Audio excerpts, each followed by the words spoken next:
Alumnos, muy buenas noches. Hola a todos. ¿Qué pasó? ¿Por qué solamente 25? Creo que están de camino. No, pero solamente un grupo nomás que hemos terminado tarde, 8:50, pero bueno.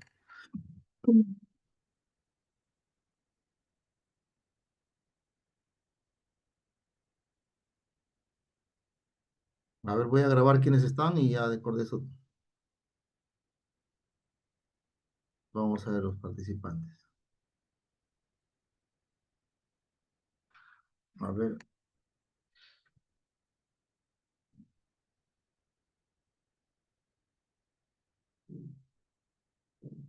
ya, listo, ya grabé. Voy a tomar lista entonces.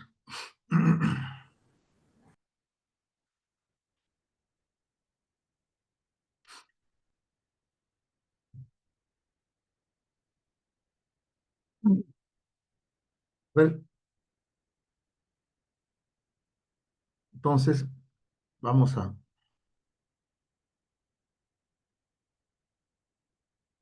otra vez, siempre hacen lo mismo. Ya, otra vez lo mismo.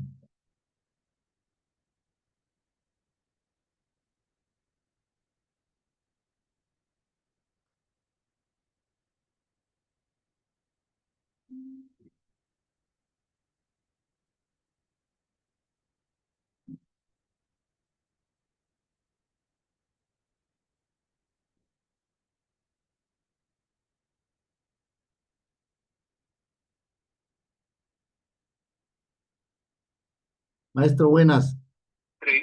Dice, ¿me podría, por favor, permitir compartir? Porque no me deja No, doctor. Hay que, por favor, sí, actualícelo por favor, gracias. Ya otra vez. Ya un segundito, chicos, ya para como que va entrando más, parece que lo han hecho el link y no permite entrar. 2 minutos.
Listo, Freddy.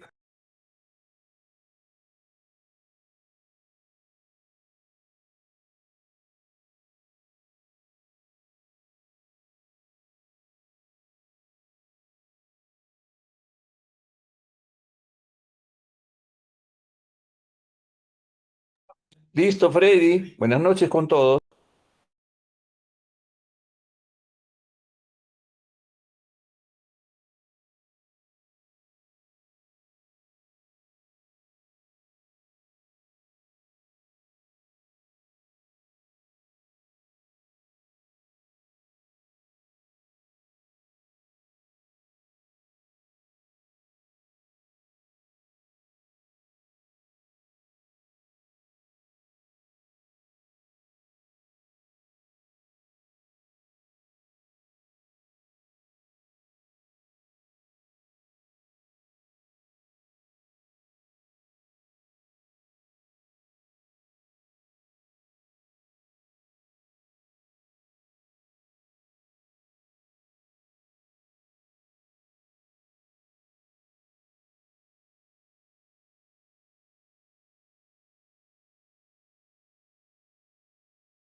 Ya, muy bien.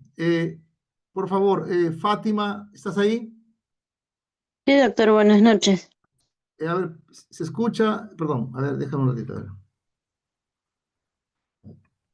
¿Se escucha y se ve correctamente? Sí, doctor, sí se escucha y sí se ve. Perfecto, muy bien. Entonces empezamos.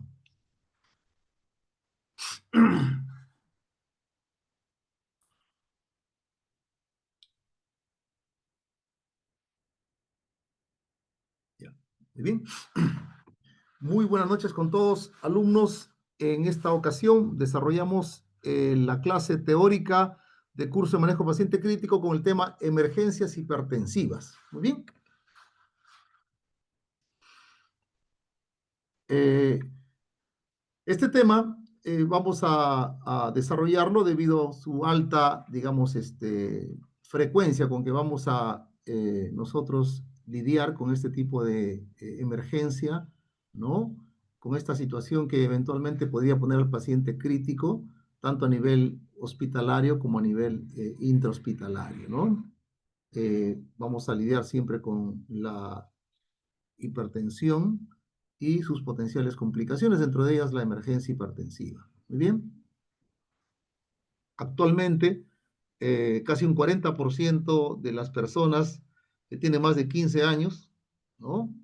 En nuestro país padecen de al menos una comorbilidad que se asocia a hipertensión arterial, ¿no? Ya sea la hipertensión per se o diabetes mellitus u obesidad, ¿no es cierto? Entonces, más o menos el 11% de la población ha sido diagnosticada de hipertensión arterial. Ese es del ENDES 2022, ¿no? Eso debe probablemente aumentado. Típicamente, hasta hace, no sé, unos 30, 40 años, el paciente hipertenso convencional, digamos, usual, ordinario, era pues una persona entre sus 50, 60 años, ¿no? Actualmente, pues, eso ha cambiado, ¿no? Ha cambiado. Tanto en hombres como mujeres, era pues un pacientes, ¿no? Que acudían con frecuencia a la consulta, pues entre sus 50 y 50 por ser hipertensos. Actualmente, como tenemos otra epidemia, que es un problema de salud pública, como es el sobrepeso, la obesidad y sus acompañantes trastornos metabólicos, llámese diabetes mellitus, ¿no? Llámese resistencia a la insulina, dislipidemia, ¿no? Es que ha aumentado considerablemente la hipertensión arterial en un grupo etario menor, es decir, más o menos en gente que está a mitad de sus 30 y muchos de ellos en los 40, ¿no? Entonces ya tienen, digamos, cifras de presión arterial altas que no son controladas con estilo de vida y que requieren un tratamiento medicamentoso, farmacológico. Muy bien. ¿Qué amenazas produce, qué amenazas van a provocar la hipertensión arterial en nuestro organismo? Bueno, la hipertensión arterial es una condición mórbida, es una enfermedad que se asocia a aumentar la probabilidad de tener situaciones como por ejemplo la retinopatía hipertensiva con afectación de la visión, aumenta la posibilidad de tener un mayor, digamos, una situación de accidente cerebrovascular o stroke de tipo isquémico o hemorrágico, aumenta la incidencia de falla cardíaca, ¿no? Dilatación de cavidades y por ende predisposición a hacer arritmias cardíacas como por ejemplo la fibrilación auricular, la cual a la vez es un factor de riesgo para cardioembolizar y dar accidente cerebrovascular de tipo isquémico, ¿no? Aumenta las posibilidades de tener un infarto agudo de miocardio, produce una nefropatía renal y es una de las causas de falla cardíaca, de enfermedad renal crónica, y también afecta a la microvasculatura, ¿no? Produciendo diversos grados de disfunción sexual, ¿no? Las categorías según la American Heart Association y la American Stroke Association, o sea, la Asociación Americana del Corazón y la Sociedad Americana del Stroke o accidente cerebrovascular, ellos consideran de que un paciente está en una situación de emergencia hipertensiva, llamaban en ese tiempo crisis hipertensiva, un término que ya muchos artículos en los últimos años están tratando de desterrar tratando de desterrar, digamos, del lenguaje médico, ¿no? Entonces se llama una hipertensión, ¿no? Una hipertensión severamente elevada, ¿no? Hipertensión severamente elevada, cuando se tiene una presión arterial sistólica mayor de 180 y o la diastólica mayor de 120, ¿no? Entonces, este término aún todavía se coloca en los textos, pero artículos modernos, posiciones inclusive de la Sociedad Americana del Corazón, están tendiendo a cambiar esta terminología, ¿no? Ya se conoce como hipertensión arterial severamente elevada, ¿no? Porque no implica necesariamente estas cifras de presión arterial que el paciente tenga o no sintomatología o signología o esté desarrollando una emergencia hipertensiva, ¿no? O sea, las meras cifras de presión arterial, ¿no? Independientemente que sean más altas de esos puntos de corte, 180 la sistólica y 120 la diastólica, no necesariamente implica que el paciente esté en una situación de emergencia hipertensiva, ¿no? Entonces, lo que se conocía hasta hace poco como crisis hipertensiva y actualmente la terminología actual tiende a llamarla hipertensión arterial severamente elevada, se conoce como una elevación grave de la presión arterial, ¿no? Una elevación marcada de la presión arterial caracterizada por presión arterial sistólica de 180 y o una presión arterial diastólica mayor de 120, ¿no? De tal manera que estos tres tipos digamos, estos tres tipos de presión arterial que ustedes pueden ver acá, tranquilamente pueden encajar dentro de esa definición operacional de la presión arterial severamente elevada, ¿no? O hipertensión arterial severamente elevada, ¿no? Por ejemplo, un 210 y 130 cumple tanto sistólica como diastólica, una presión de 190 sobre 100 cumple tanto solamente la sistólica, o una presión de 170 sobre 125 cumple solamente la diastólica, porque recuerden es una u otra o ambas, ¿no? Entonces son tres escenarios con cifras que pueden afectar cualquiera de ellas. Muy bien. Urgencia hipertensiva es un término también que se ha utilizado por muchos años y que también se está desterrando del lenguaje médico, ¿no? De tal manera de que una urgencia hipertensiva tiende actualmente a llamársele hipertensión arterial severamente elevada asintomática. ¿Qué es una emergencia hipertensiva? ¿No? Urgencia hipertensiva es una condición de hipertensión grave o severamente elevada, donde la presión arterial sistólica, la presión arterial es mayor, la sistólica mayor de 180 o la diastólica mayor de 120, en pacientes que ingresan a un servicio de urgencias o que van a la consulta sin evidencia clínica de daño orgánico agudo de un órgano diana. O sea, no evidencia disfunción, no evidencia sintomatología de un daño orgánico, ¿no es cierto? Es decir, no tiene evidencia de problemas como insuficiencia respiratoria, dolor torácico, cuadro de alteración aguda de la conciencia, alteración, un déficit focal, un síndrome coronario agudo, nada de eso, ¿no? Simple y sencillamente tiene una mera elevación de la presión arterial. En estos casos se dice que se requiere que haya una reducción de la presión arterial, pero de una forma progresiva, que tranquilamente puede hacerse en varias horas, ¿no? E inclusive entre las siguientes 24, 48, otros dicen hasta 72 horas. Estos pacientes no van a requerir hospitalización, ¿no? Y la reducción de la presión arterial se va a lograr o debe ser hecha con medicación oral porque no hay ninguna necesidad de bajarlo en forma inmediata. El término que persiste es el término adecuado, es lo que se conoce como emergencia hipertensiva. La emergencia hipertensiva es una situación en que la presión arterial, ¿no? Severamente elevada, es decir, la presión sistólica mayor de 180 y o la diastólica mayor de 120, se asocia con evidencia de un daño orgánico agudo a un órgano diana, llámese corazón, llámese cerebro, llámese riñones, llámese placenta, ¿no? Entonces, que esto suele poner en riesgo inminente la vida del paciente y va a requerir una intervención inmediata, pero cuidadosa para poder reducir la presión arterial, es decir, que tiene que el paciente estar monitorizado en una unidad crítica, llámese una sala de shock trauma, una unidad de shock trauma o trauma shock, o una unidad de cuidados críticos en emergencia o una unidad de terapia intensiva, porque se requiere un monitoreo continuo y es un de tratamiento intravenoso. Los medicamentos que se aconsejan para el control de la presión arterial en caso de una emergencia hipertensiva, ¿ya? Muy bien, esto creo que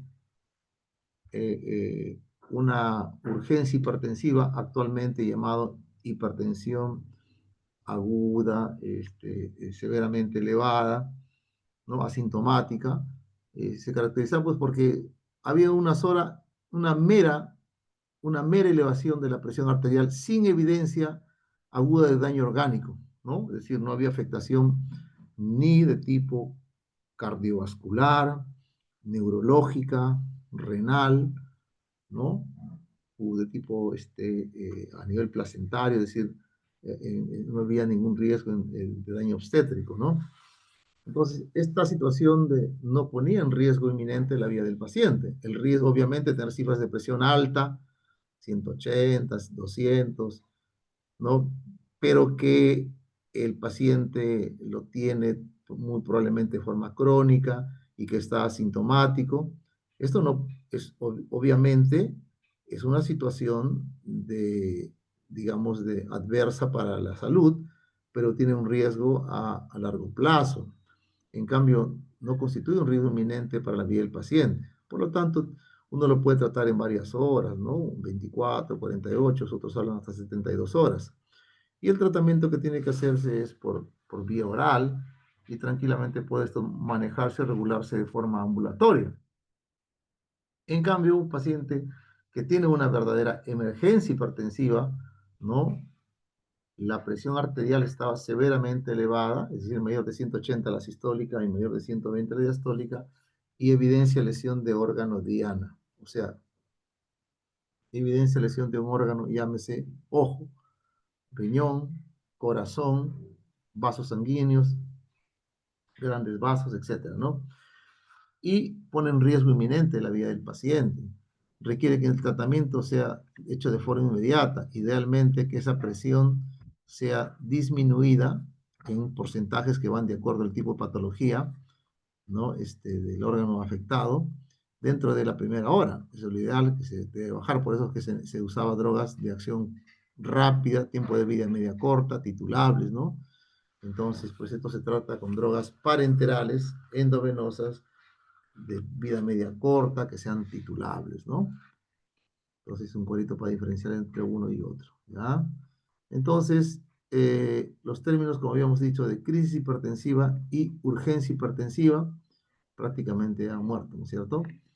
El certificado de defunción lo, lo firmó acá la Sociedad Americana del Corazón con un sendo pronunciamiento que hace un artículo que publica el año pasado, hace un año, ¿no? A fines de mayo, publica y sobre lo que es el manejo de la presión arterial elevada en el ámbito del cuidado agudo, o sea, llámese la sala de emergencia, llámese las áreas de terapia intensiva, llámese una sala de operaciones, llámese una inclusive a nivel hospitalario, ¿no es cierto? Es un pronunciamiento científico de la Sociedad Americana del Corazón, ¿cierto?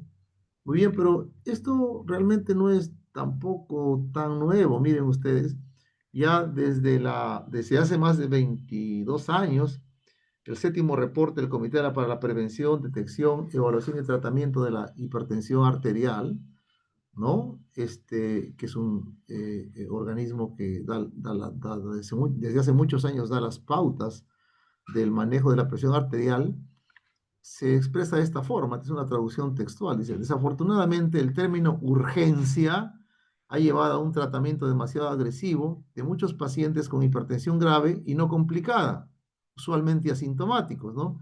Entonces, la dosificación agresiva de fármacos intravenosos e incluso agentes orales para reducir rápidamente la presión no está exenta de riesgos. No tienen idea, chicos, por esos años, cuando yo me formaba haciendo la especialidad en el siglo pasado, o sea, del 97 al 2000, Se usaba, pues se ponía el captopril debajo de la lengua. Actualmente es una práctica proscrita en las guías clínicas de hace más de 20 años. Nifedipino sublingual, eso bajaba la presión, el paciente llegaba con 200 sobre 120 y en 10 minutos estaba ya con 80-40 y a veces bajaba en forma excesiva, ¿no?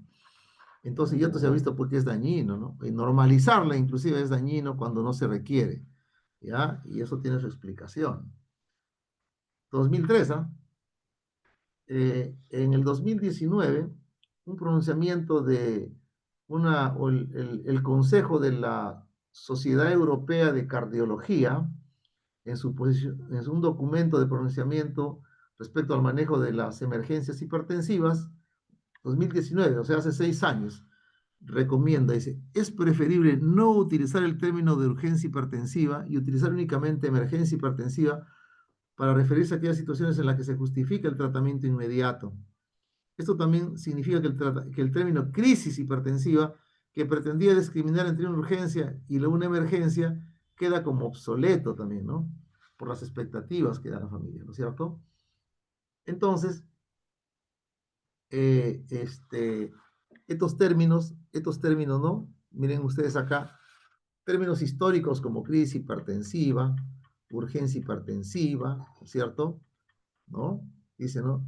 Fallan en reconocer quiénes requieren un tratamiento, una decisión urgente de tratamiento y mediante el uso de un lenguaje emotivo y subjetivo, ¿no? Como crisis, porque si yo digo crisis es una situación, pues, es terrible, ¿no? Una situación que escapa a lo cotidiano, está en una situación de crisis o urgencia, y eso pues crea expectativas en la familia, crea expectativas en el paciente y alienta esfuerzos innecesarios para el tratamiento hipertensivo. Esto lo sufro todos los días en nuestras salas de emergencia. Paciente típicamente, señor, buenas tardes, adelante, ¿qué le podemos decir? ¿Cuál es el motivo de su consulta? Doctor, vengo porque tengo la presión alta. Ya, cuénteme un poco sobre ello. Mire que mi presión, que un día está a 180, 160, 10 minutos hablando, y en ningún momento me he dicho, mire doctor, me duele la cabeza, tengo mareos, me duele el pecho, me falta el aire. No. Y tú le preguntas, señor, dígame con todo honestidad, ¿tiene usted dolor torácico? Bueno, creo que sí, ¿ah? ¿No? Señor, ¿le duele la cabeza en forma intensa? Sí, un poquito acá, y te señala con su dedo un poquito ahí, como un puntito, dice. Se lo tiene, pues, ¿no? O sea, el paciente viene dice, aquel que dice que viene porque su presión está alta, lo más probable es que tenga esto, una hipertensión arterial no controlada, mal controlada, ¿no? Una hipertensión arterial asintomática marcadamente elevada, fue el término que utilizó el último pronunciamiento de la Sociedad Americana del Corazón, ¿no? En vez de hablar sobre crisis hipertensiva. ¿Por qué? Porque los pacientes, cuando el paciente realmente tiene una emergencia hipertensiva, se ve y luce mal, y el paciente dice, vengo porque me falta el aire, está haciendo falla cardíaca aguda, vengo porque tengo dolor de pecho, está haciendo un síndrome coronario agudo por una hipertensión arterial, por una real emergencia hipertensiva, ¿no? Vengo porque tengo un dolor interescapular y se está disecando su aorta, ¿no? O vengo porque, no sé, no estoy orinando hace varias horas, tengo, viene porque lo traen porque está con dolor de cabeza, náuseas y vómitos, y está encefalopático, tiene una cefalopatía hipertensiva, etcétera, ¿no? Entonces, el paciente que viene refiriendo y solo preocupado por su presión alta y no te habla de ningún síntoma, probablemente tenga esto, ¿no? Una hipertensión arterial marcadamente elevada, asintomática. Es lo que se conocía antes como una famosa crisis hipertensiva de tipo urgencia, ¿no? ¿Por qué? Porque no hay evidencia de nuevos o empeoramiento de daño a órganos de Ana, corazón, cerebro, riñones, están asintomáticos, ¿no? La presión elevada en un paciente hospitalizado sin evidencia de daño en un órgano de Ana, ya sea un órgano nuevo o empeoramiento de un daño previo, eso se conoce como hipertensión arterial asintomática, ¿no? Muy bien. Al respecto, en el año 2013, hace más de 12 años, ¿no? 2013, hace más de 12 años, en la Sociedad Peruana de Médicos Emergenciólogos hizo un estudio, ¿no? Bueno, estudió y tuvo unas guías clínicas al respecto.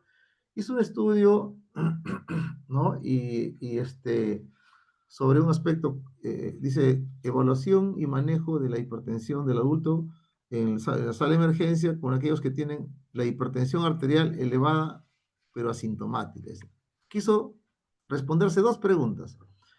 Dijo, buscar disfunción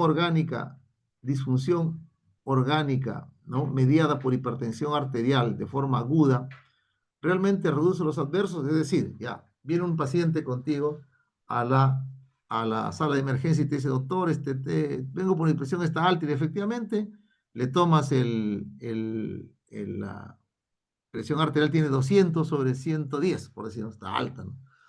Entonces, pero lo examinas y no le encuentras nada. Él tampoco se queja de nada. O sea, es una hipertensión arterial elevadamente, una presión arterial marcadamente elevada, sintomática. Realmente no tiene ningún tipo de beneficio estarle tomando electrocardiogramas, tomografías, tomografía de cerebro, análisis de urea, creatinina, electrolitos, enzimas cardíacas, ¿no? No tiene ningún tipo de razón de ser. Eso se ha estudiado ya. Segundo, paciente viene con una hipertensión arterial marcadamente elevada, de tipo asintomática.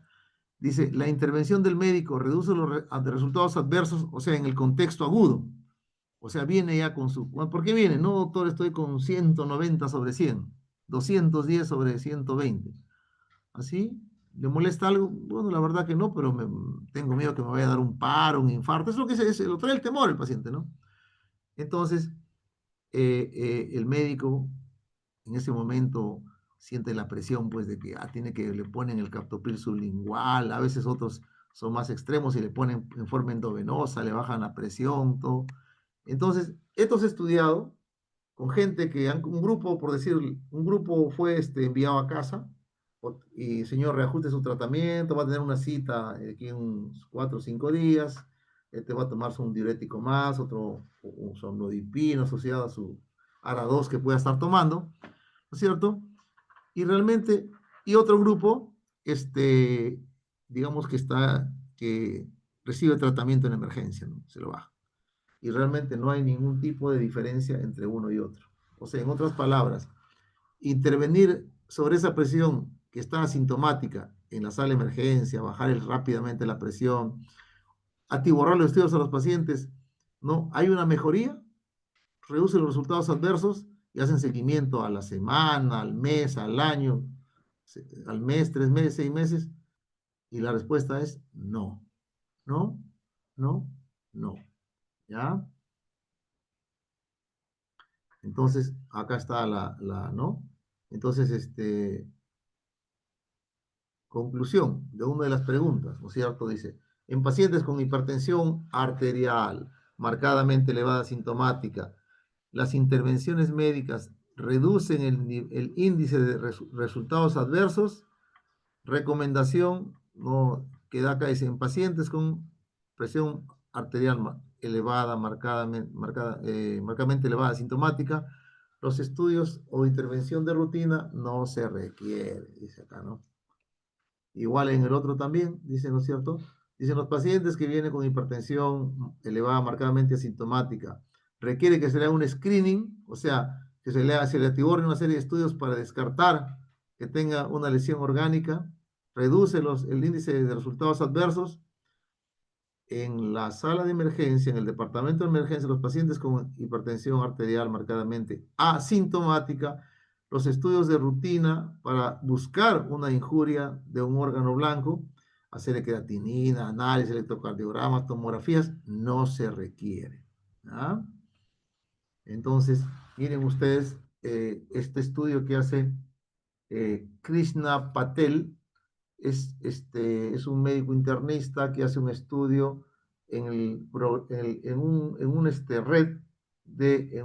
una red de hospitales, ¿no? De varios hospitales, ¿ya? Y de varios hospitales, junto a una cantidad casuística de gente que había llegado a la sala de emergencia con una de las cifras que cumplía con el criterio de lo que se conocía como crisis hipertensiva. O sea, de estos pacientes que en los registros se les había marcado la presión alta mayor de 180 la sistólica o mayor de 120 la diastólica, ¿no? Entonces, analizó cantidad de historias clínicas, ¿no? Y 58.000 pacientes, ¿no? 58.000 pacientes reunieron los criterios de lo que se conoce como crisis de urgencia hipertensiva en la consulta externa, es decir, que cumplían los criterios de presión alta, pero estaban asintomáticos, ¿no? Y hizo un análisis de propensión emparejada, es decir, analizó un grupo que fue enviado a la sala de emergencia, ¿no? Y otro que lo mandaron a su casa. Un grupo dice lo mandaron a su casa y otro grupo se fue a la sala de emergencia. Ya saben, llega a la sala de emergencia, el médico gringo le hizo cualquier cantidad de tomografías, análisis, intervenciones, todo lo que sea, ¿no? Y otro grupo lo mandaron a su casa, obviamente con reajustar el tratamiento, con una cita por la consulta externa próxima, ¿no? Para los siguientes 5 a 7 días, etcétera. Muy bien. Cuando hicieron un seguimiento de estos pacientes, ¿no?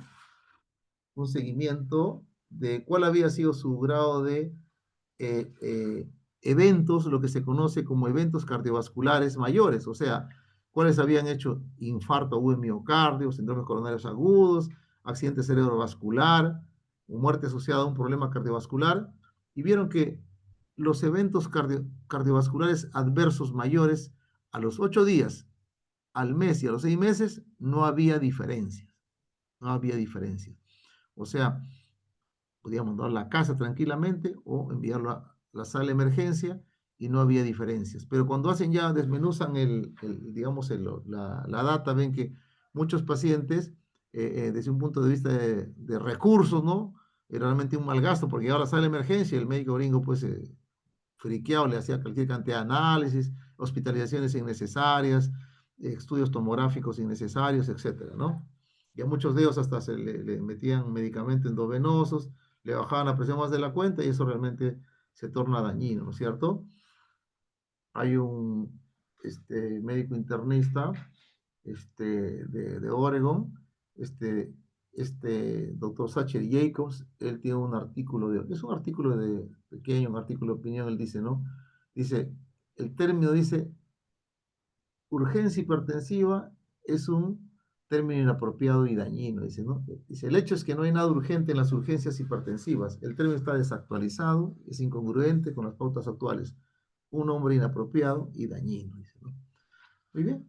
Acá hay otro un reporte de ¿cómo se llama? De 2023 de la comisión, una revista de la Comisión de Calidad y Seguridad en el Paciente, ¿no?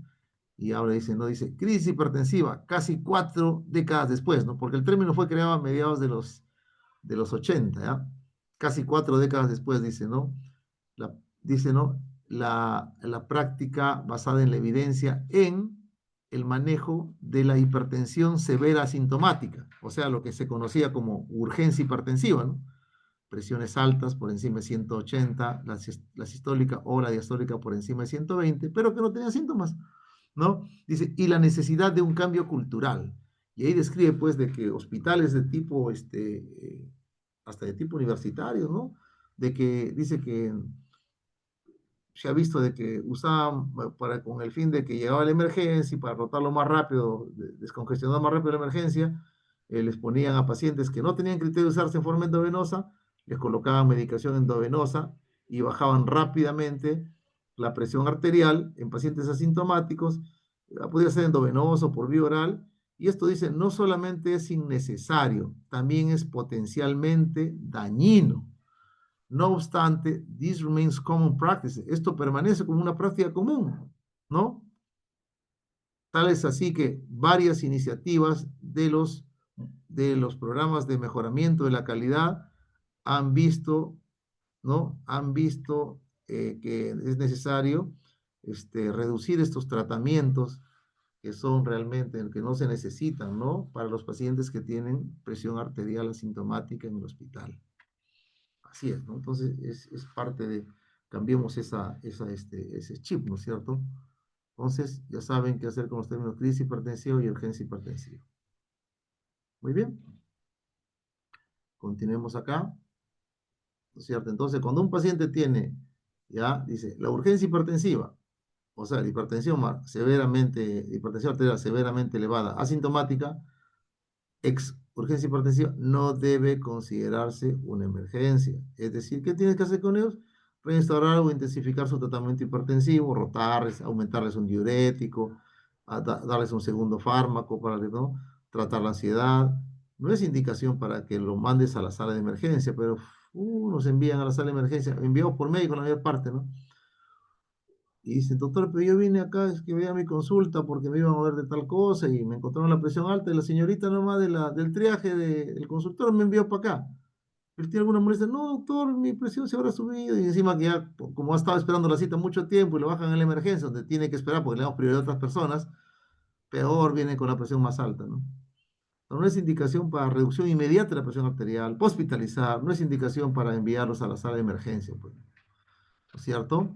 Muy bien, o sea, en otras palabras, trate al paciente, no al número. Trate al paciente, no al número. ¿Ya? Es muy importante. Que valore bien al paciente, ¿no es cierto? Esto es la hipertensión severa asintomática o hipertensión marcadamente elevada asintomática, ¿no? Todavía no se define un término, digamos, preciso para esto, ¿no? Parece que este es el término que más me gusta, es hipertensión severa asintomática. Hay otro término de otros artículos que hablan, dice, hipertensión severamente elevada asintomática. Es hipertensión severa asintomática. Muy bien, este es el artículo, ¿no? Muy bien, acá, entonces, como habíamos dicho, ¿no? O sea, lo que se requiere es tratar en un paciente que tiene estas características, que no esté en una situación de emergencia, no necesita normalizar usted en forma inmediata, no necesita usar medicamentos endovenosos, reajuste su medicación, lo que tiene es que proveerle de medicación y también de un seguimiento ambulatorio adecuado, ¿no? Claro, si el paciente le dice, señor, saque cita, tiene que llamar 200.000 veces para que le den una cita, y la pide en mayo y le dicen, venga para fines de diciembre. Pues complicado, ¿no? Tiene que darle cita por lo menos en los siguientes, pues, 10, 15 días, ¿no? Y si es posible, a los 40, a los 3, 4 días, para ir viendo cómo va bajando su presión arterial, ¿no? Y puede manejarse en forma ambulatoria, ¿ya? Hipertensión severa asintomática, ¿cierto? Hipertensión arterial severa asintomática. Más o menos, ¿cómo se define esto? En promedio, una PAM de 135, ¿no es cierto? Muy bien. Entonces, cuando hablamos de daño orgánico mediado por hipertensión aguda, que en inglés es AHMOD, ¿no es cierto?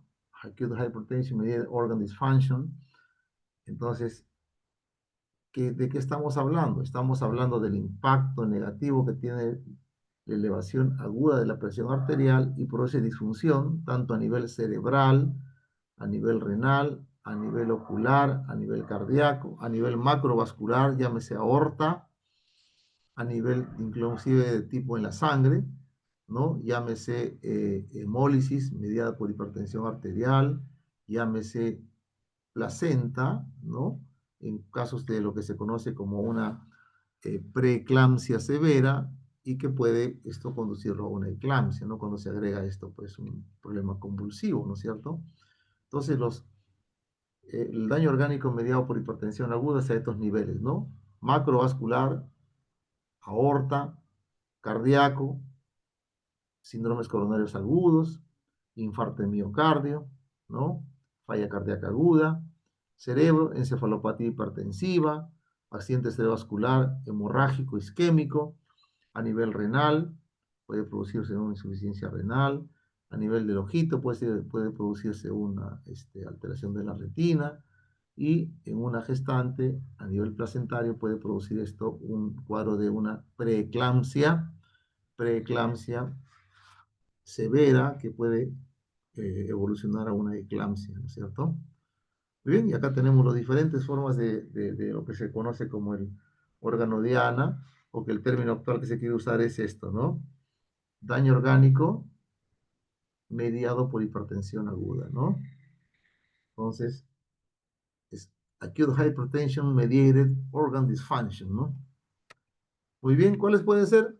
Cerebro, puede dar convulsiones, en caso de una que predispuso a lo que se conoce como un problema neurológico, ataque isquémico transitorio, ACV isquémico, ACV hemorrágico, hemorragia subaracnoidea, encefalopatía hipertensiva, leucoencefalopatía posterior reversible, en corazón, edema agudo de pulmón, falla cardíaca congestiva, síndrome coronario agudo, a nivel de vasos, ¿no?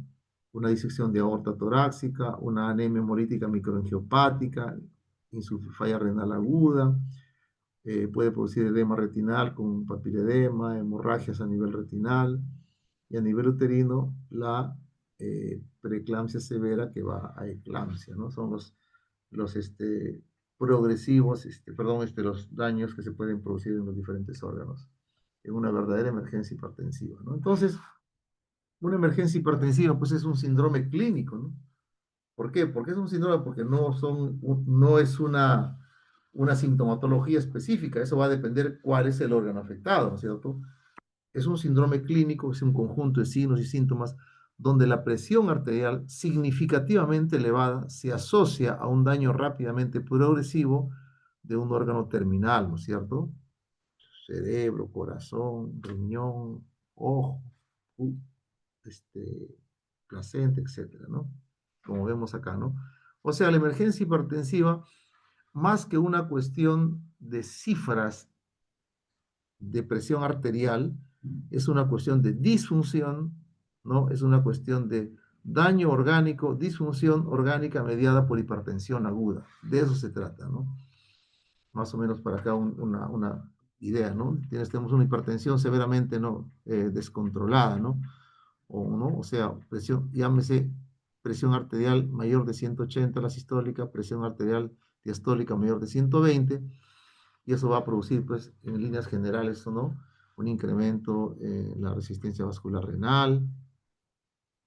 Se produce en algunos órganos que tienen su propio sistema de circulación, en algunos órganos como por ejemplo cerebro, las arterias, la retina, el riñón, el corazón, signos de disfunción, ¿no? Porque falla su capacidad de autorregulación, ¿no es cierto?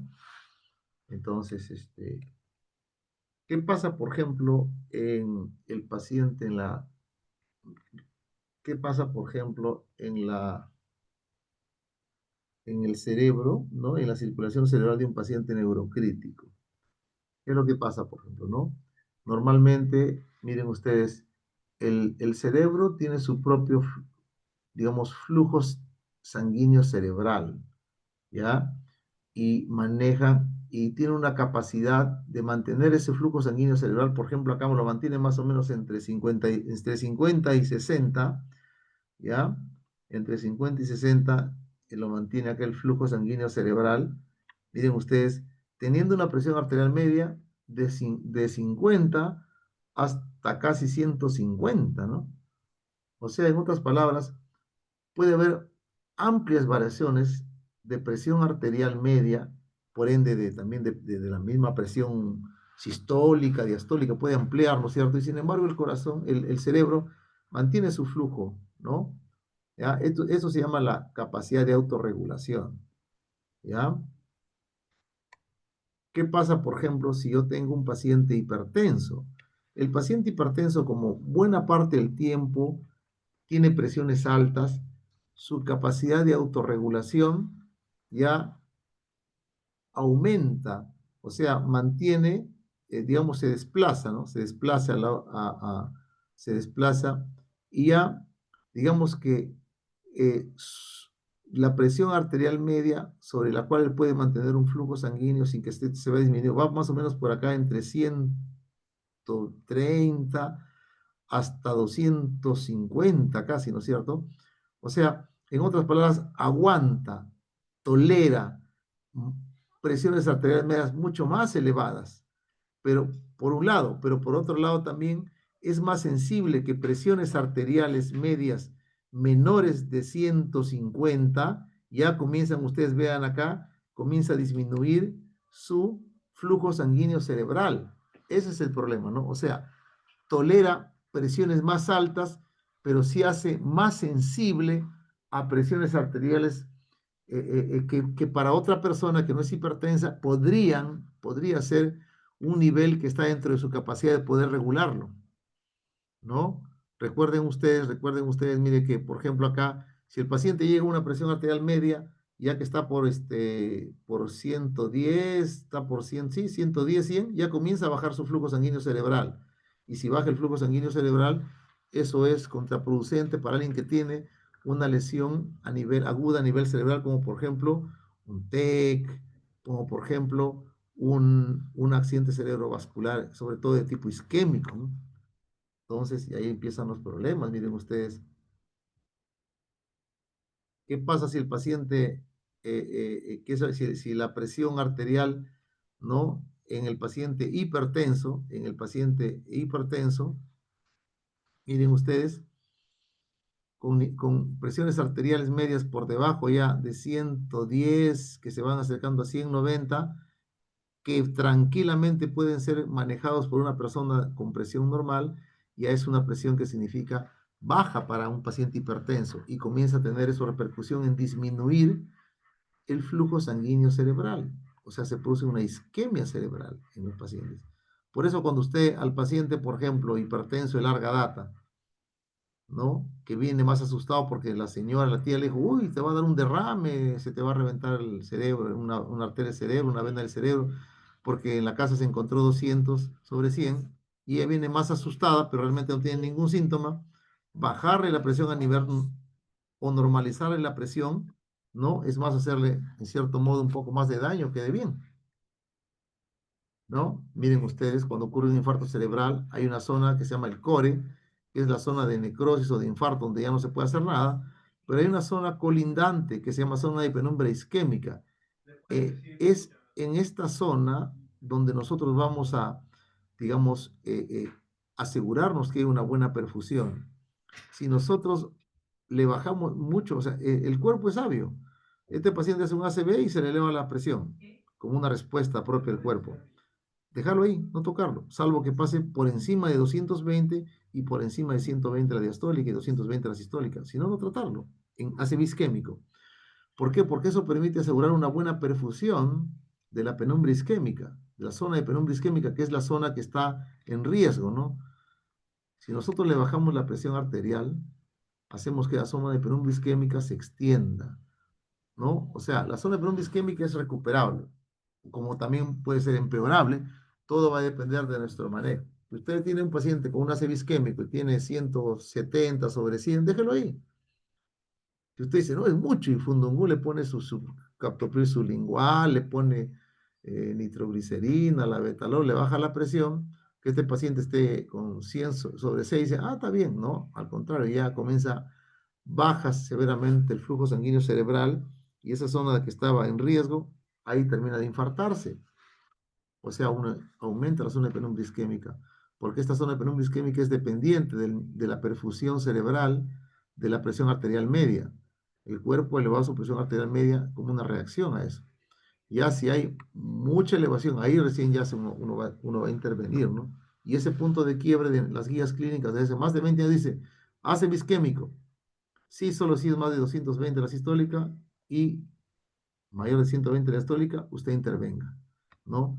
Salvo que ya si se va a realizar un procedimiento que se llama trombolisis, o sea, lo voy a reperfundir esa arteria cerebral a través de un trombolítico, ahí sí no puede estar muy hipertenso, que tiene también sus métricas, sus medidas, ¿no? Es 185 la sistólica y 105 la diastólica, eso lo vamos a ver luego, ¿no? Muy bien, entonces, las presentaciones de la emergencia hipertensiva son múltiples, ¿no? Este es, por ejemplo, un reporte dice que más o menos una emergencia hipertensiva más o menos frecuente es el edema agudo del pulmón, por la presentación, el paciente tiene disnea, falla respiratoria, otra es un accidente cerebrovascular isquémico, un 29%, ¿no? Un 18% los síndromes coronarios agudos, ya sea ST elevado, ST no elevado, un 11% los accidentes cerebrovasculares de tipo hemorrágicos, un 2% son la encefalopatía hipertensiva o la disección de aorta, ya sea torácica, ¿no? ¿Ya? Muy bien. Entonces, el abordaje es el siguiente, ¿no? Entonces, tenemos que todo empieza más o menos con una PAM mayor de 135, que eso más o menos lo que corresponde a cifras que van desde 180 a 120, ¿no? Muy bien. El abordaje, siempre recuerde usted esto, ¿no? En inglés se dice BARC, ¿no? Que es Brain, Arteries, Renal, perdón, Arteries, Kidney, ¿no? Acá está, barco, o sea, tiene los principales órganos, ¿no? Corazón, aorta, placenta, ojo, riñón, ¿no?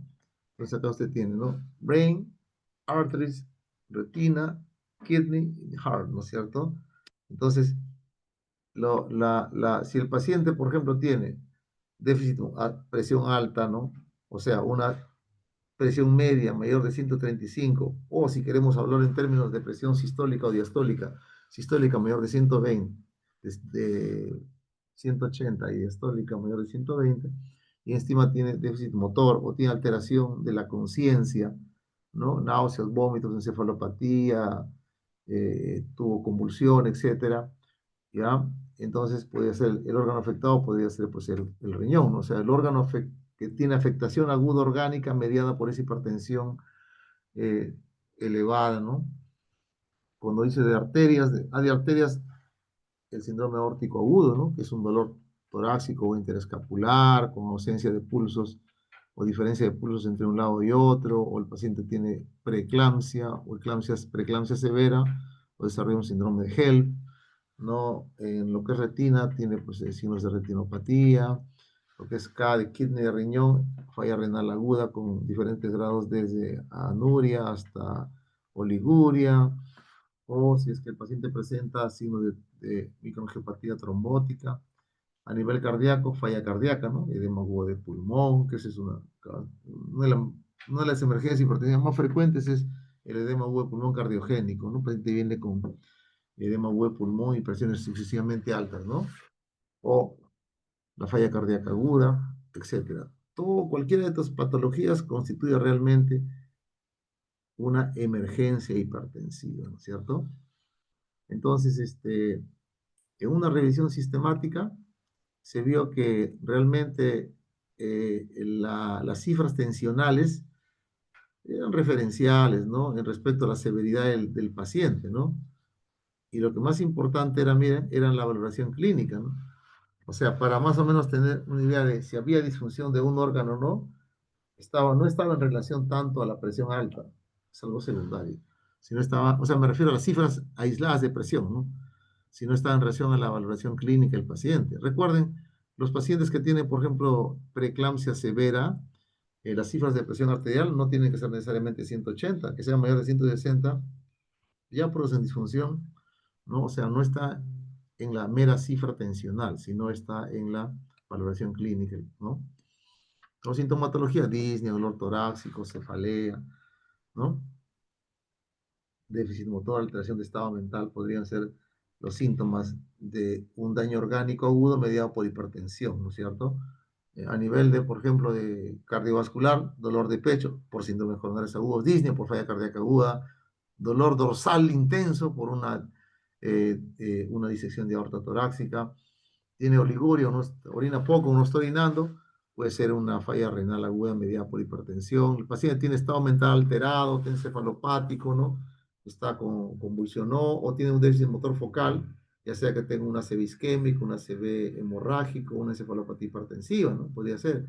Si tiene síntomas, por ejemplo, una mujer gestante, dolor de cabeza, convulsiones, disturbios visuales, etcétera, puede ser pues signos de una preeclampsia severa, o si agrega convulsiones ya desarrolla una eclampsia, ¿no? Entonces son la sintomatología que trae, ¿no? Entonces estos son los diferentes hallazgos que podemos encontrar en el paciente. En otras palabras, los hallazgos clínicos son un espectro muy variable, ¿no? Son un espectro muy variable de hallazgos que están en relación a el órgano diana o lo que se conoce como la disfunción orgánica mediada por hipertensión aguda, ¿no? Hay pruebas, una serie de pruebas que se tiene que hacer para cuando ya se tiene el paciente con definida la emergencia, tenemos que hacer una serie de pruebas que siempre tienen que estar guiadas a lo que intentamos buscar, ¿no? O sea, las pruebas complementarias a nuestra sospecha clínica de qué órgano está afectado, eso pues vamos a pedir, ¿no? Si pensamos en un síndrome coronario agudo con dolor torácico, tenemos que pedir pues troponinas, ¿no? Pruebas de coagulación, etcétera, ¿no? Entonces, los estudios diagnósticos están en relación a los síntomas que encontramos. Síntomas neurológicos, de cajón su tomografía, ¿no? Síntomas de dolor de pecho, ¿no? Una tomografía torácica tal vez sea, una angiografía de aorta, pensando en una síndrome, en una disección de aorta, electrocardiograma, troponina, etcétera, ¿no?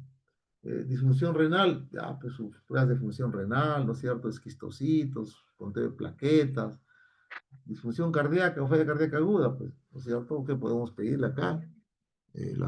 Una plaquetoras para ver si hay signos de congestión, o una ecografía en el punto de atención para ver las líneas B, ¿no? Que nos hablan de congestión pulmonar, etcétera, ¿no es cierto?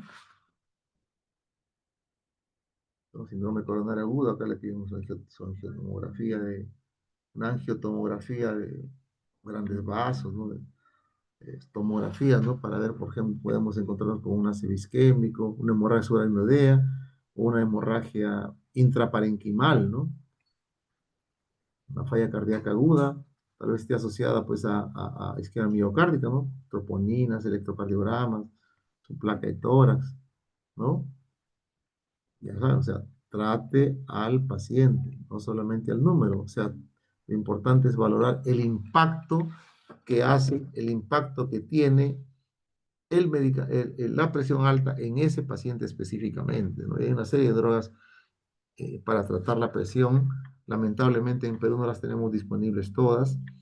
La droga ideal es aquella que es de acción rápida, de vida media muy corta, porque si se te pasa la mano, se baja mucho la presión, tienes que suspenderlo, pero que en pocos minutos nuevamente el paciente vuelve a elevar su presión o por lo menos a normalizarse, ¿no? O sea, tiene que ser rápida, en primer lugar tiene que ser parenteral, rápida, titulable, ¿no? Que tenga vida media corta. ¿No? Estas bellezas, clevidipino, nicardipino, fentolamina, esmolol, fenoldopán, eso no, yo lo conozco del libro, hermano. ¿Qué tenemos acá? Nitroprusiato, nitroglicerina, labetalol. Eso es todo. El resto de otros medicamentos no tenemos, ¿no? Entonces, la droga también tiene que estar en relación también a qué órgano está comprometido, ¿no? Por ejemplo, para la parte que es cardiovascular, la parte sobre todo cardíaca, o sea, síndrome coronario agudo, emergencia hipertensiva tipo edema agudo de pulmón, pues la nitroglicerina pues es cañón, ¿no? Es mejor. Ahí, pero por ejemplo, problemas neurológicos que afectan al cerebro o preeclámpticas, la droga ideal, no es nitroglicerina, es la betalol, ¿no es cierto? Que sí hay acá. Nitroprusiato también es otra opción, ¿no? Enalaprilat también puede ser otra, lo que es el enalaprilat en forma endovenosa, que es un inhibidor IECA, también ¿cómo se llama? Podemos usar, ¿no es cierto? Entonces, va a depender también de muchas cosas, ¿no? En primer lugar, el órgano comprometido, pero también qué tienes disponible, bueno, qué tenemos a mano, qué es lo que hay en el mercado, ¿no? También importante que con qué estamos familiarizados, con qué droga estamos, cómo lo sabemos usar o no. El costo también, el abetalol es caro, ¿no? El abetalol es caro porque usa dosis más o menos altitas y es caro. También las contraindicaciones que puedan tener pues, el paciente, ¿no? Muy bien. Pues acá tenemos, por ejemplo, ¿no? Tiene ácido cuando un paciente que tiene un ácido isquémico, ¿no? Como podemos ver acá, el manejo de la presión va a depender si el paciente va a ir a una terapia de reperfusión, ¿no? Ya sea eh, eh, eh, a través de la trombolisis o a través de lo que se conoce como una trombectomía mecánica, o sea, procedimental, ¿no es cierto? Que lo hacen en una sala, en un laboratorio de cateterismo, que tiene que tener un personal entrenado. Entonces, de eso va a depender. Por ejemplo, si tengo yo un paciente que viene con un ACV, y la tomografía se ve que no hay sangre, es un ACV isquémico, y está fuera del periodo de ventana para trombolizar, que actualmente es 4.5 horas. Entonces, pues ya este paciente lo dejo con su presión alta, salvo que presente presión por encima de 220 sobre 120, donde tendré que bajarle solamente un 20, un 25% durante la primera hora. ¿Ya? Entre tanto, las únicas, digamos, condiciones en que tengo yo que esto o ser digamos, bajarle la presión con niveles menores es cuando el paciente está haciendo una falla cardíaca aguda, o sea, conjuntamente con el ACV está con falla cardíaca aguda, o está con un cuadro de un síndrome coronario agudo, ¿no? Que sería piña, que cruce pues con las dos cosas a la vez, ¿no? Pero ahí sí no podía tener una presión tan alta, ahí tendría que bajarla, ¿no? Mucho más. Pero si el paciente es candidato a trombolisis, sí le voy a bajar solo si la presión está por encima de 185 sobre 100. Si está así, lo bajo y lo llevo a menos de 185, sería 170, más o menos, no voy a tenerle 90 mililitros de mercurio, ¿no? Para que ya esté expedito para colocarle un trombolítico, ¿no es cierto? ¿Qué se puede utilizar? La betalol, ¿no? De 0,25 a 0,5 miligramos por kilo de peso en bolo, 4 o 5 minutos, cada 15 minutos hasta lograr la meta, ¿no? Nicardipino también se puede utilizar, no tenemos en el mercado. Estos son los targets, o sea, los objetivos de la presión arterial durante las situaciones de stroke agudo, ¿no? Por ejemplo, si es un stroke, yo le voy a hacer trombolisis, ¿no? Le voy a poner su trombolítico, firinolítico. Tengo que llevarlo a menos de 185 la sistólica y menos de 110 la diastólica. Si le voy a hacer trombectomía, igual también, ¿no? Si es que se le va a hacer trombolisis o trombectomía, igualito también, ¿no? Si no se le hace ninguna de ellas, o sea, el paciente no se tromboliza porque está fuera del periodo de ventana, ¿no? Y no vaya a trombectomía porque no se tiene el procedimiento o la capacidad logística de hacerla, sí, solo sí es, perdón, que esté siempre menos de 220 sobre 120. O sea, si está con 210, 215, 110 la presión, tranquilo, nomás, no estar mirando, nomás chequeando, monitorizando, ¿no? Porque esos niveles de presión arterial solo se tratan si el paciente no va a ser trombolizado de un infarto cerebral, solo se trata la presión alta si es mayor de 220 la sistólica o mayor de 120 la diastólica, a menos que concomitantemente pues haga un síndrome coronario agudo, un edema de pulmón, una falla cardíaca aguda, ¿no? En la cual sería producente estas cifras de presión arterial alta, ¿no? Encefalopatía hipertensiva, que es un cuadro pues, en que el paciente tiene una tomografía normal, pero el paciente tiene trastorno sensorio, inestabilidad para caminar, cefalea, náuseas, vómitos, convulsiones, ¿no? La droga ideal es manejar la betalol.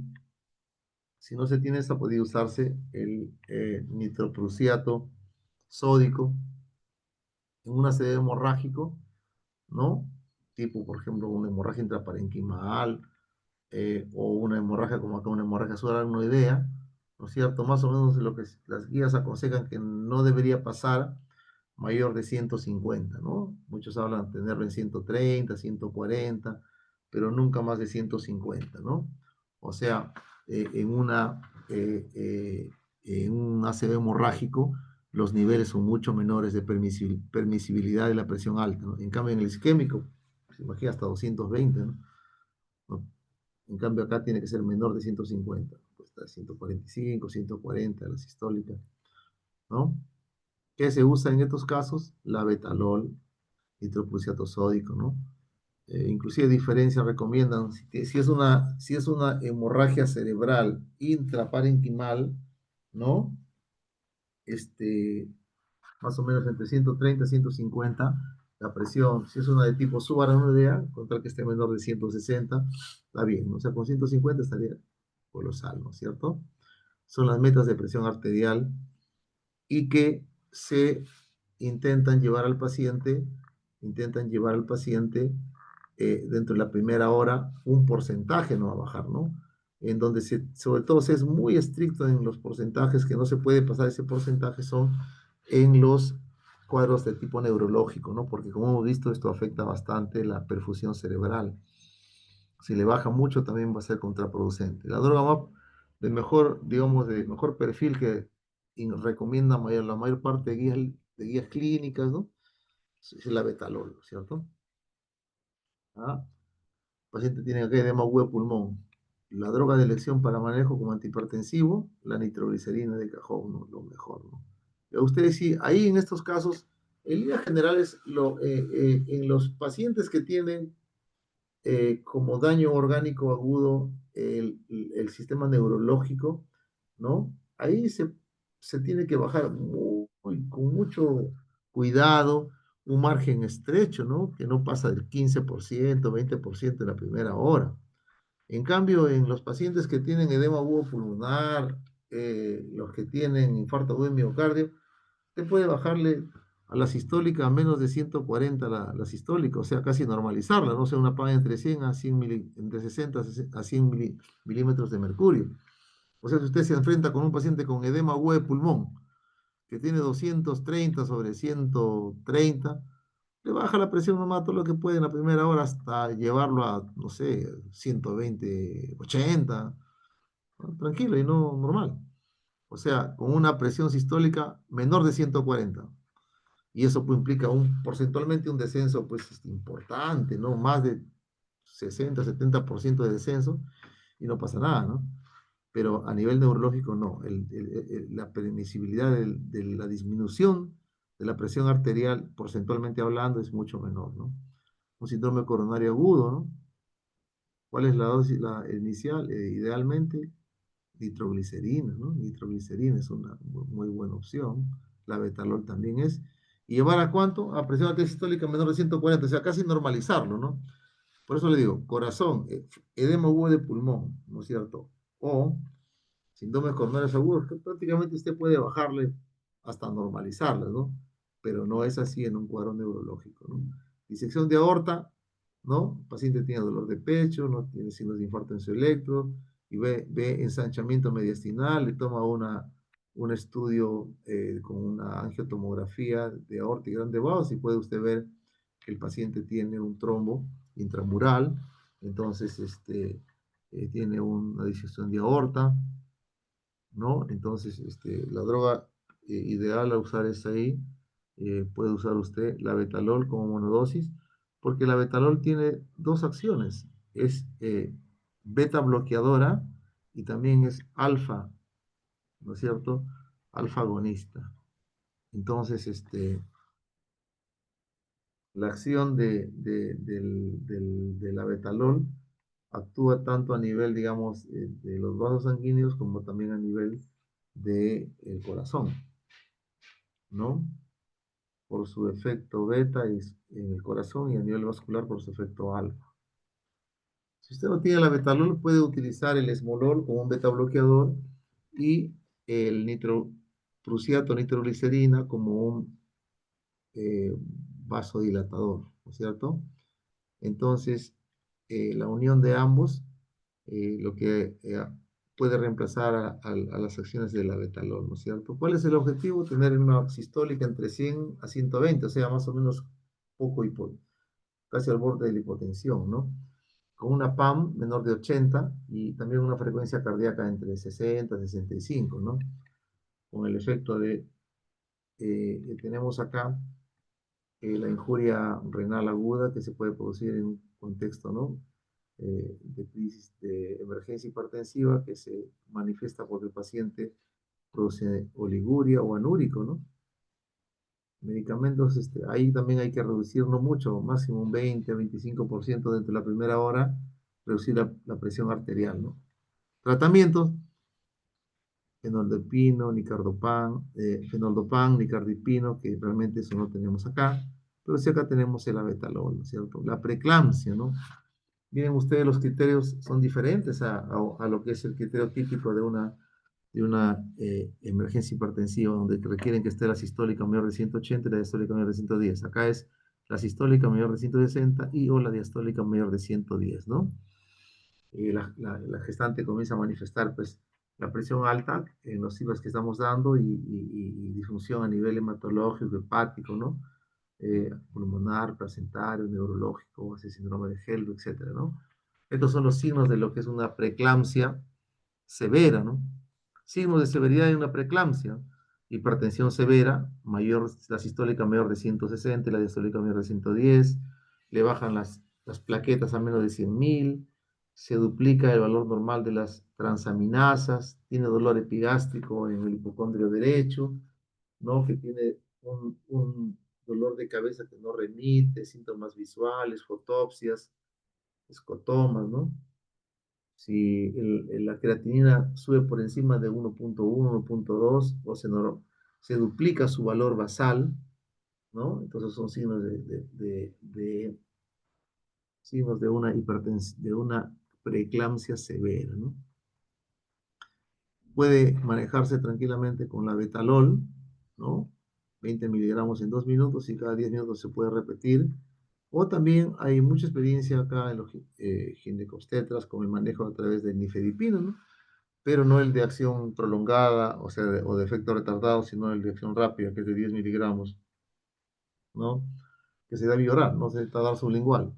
Y se repite en 30 minutos si es necesario, y a veces pueden dar 2, 3 dosis, y luego seguir cada 6, 8 horas, ¿no es cierto? Metildopa también es otro medicamento que es muy bueno para el control de la presión, ¿no? Y para evitar que el paciente evolucione de preeclampsia a eclampsia, es decir, se agreguen convulsiones, se puede dar, aparte ya sea, ¿no? Del labetalol, nifedipino, se puede dar el sulfato de magnesio, ¿no? Se da una dosis más o menos, se diluye 10 gramos, cada ampolla tiene 2 gramos, que es el 20% en 10 mililitros, diluye en 100 centímetros cúbicos 5 ampollitas, ¿no? Y administra más o menos en un lapso de 20 minutos, unos 4 gramos, o sea, 40 cc de la solución de 100, y lo deja al paciente monitorizado, y una infusión de 10 cc cada hora, ¿no? O sea, más o menos 1 gramo cada hora. Y hay que vigilar obviamente los signos de toxicidad del sulfato de magnesio, ¿no? El paciente hace, pues puede hacer depresión respiratoria, hipotensión, ¿no? Disminución de los reflejos, etcétera, ¿no es cierto? Estas son las metas de presión arterial para la paciente preeclámptica. Idealmente llevarla a una sistólica menor de 160 y una diastólica menor de 105, de forma inmediata, ¿no?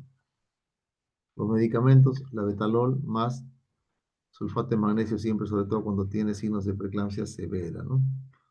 También muy bien va con el tratamiento con nifedipino por vía oral. Estos son los múltiples medicamentos que se pueden indicar según presentación clínica, ¿no? Entonces, acá ustedes pueden, esto es para que ya, como les voy a pasar esta presentación para que lo puedan revisar, ¿ya? Miren, ¿no? Los diferentes acá. Y las metas de presión arterial según las patologías específicas, ¿no? Y en qué tiempo se debe realizar. Miren ustedes, todo lo que es cardiovascular, ¿no? Edema hueco, falla cardíaca aguda, EAP, síndrome de coronarios agudos, infarto ST elevado, no elevado, angina inestable, síndrome córtico agudo, usted baja de forma inmediata, ¿no? Puede bajar hasta normalizar, inclusive casi normalizar la presión arterial. Y las drogas son, pues, la betalol en la disección de aorta torácica, pero a nivel de síndrome coronario agudo y edema hueco pulmón, lo mejor nitroglicerina, ¿no es cierto? Otra, en cambio, los cuadros de tipo neurológico, ya se me hace isquémico, ya se ve que se tromboliza o que no se tromboliza o encefalopatía hipertensiva, los porcentajes de bajar la presión arterial son, sobre todo en el ACV, isquémico, que se tromboliza o no se tromboliza, son bajos, ¿no? 15, no más de un 20%, ¿no? La droga ideal es la betalol, a nivel neurológico es la betalol. El stroke hemorrágico, la betalol, ya sea hemorragia sudoidea o hemorragia intraparenquimal, es la betalol, ¿no? Y los porcentajes de bajada de la presión arterial durante la primera hora, o sea, estamos hablando de su presión arterial media del paciente, es no más de un 15%, ¿no? Muy bien, en la gestante, ¿no? Su labetalol, su sulfato de magnesio, y si no tenemos labetalol, puede utilizarse nifedipino. El sulfato de magnesio sí es más fácil de conseguir. Muy bien. Gracias por su atención. Nos hemos tomado unos minutos más de 1 hora y ya luego les voy a pasar para que puedan tener el PPT, para que lo puedan chequear y revisar con más detenimiento. Bien, chicos, muchas gracias por su atención. Gracias, Gracias. doctor. Buenas noches. Bien, Muchas buenas gracias, noches. doctor. Hasta luego. Listo, hasta luego.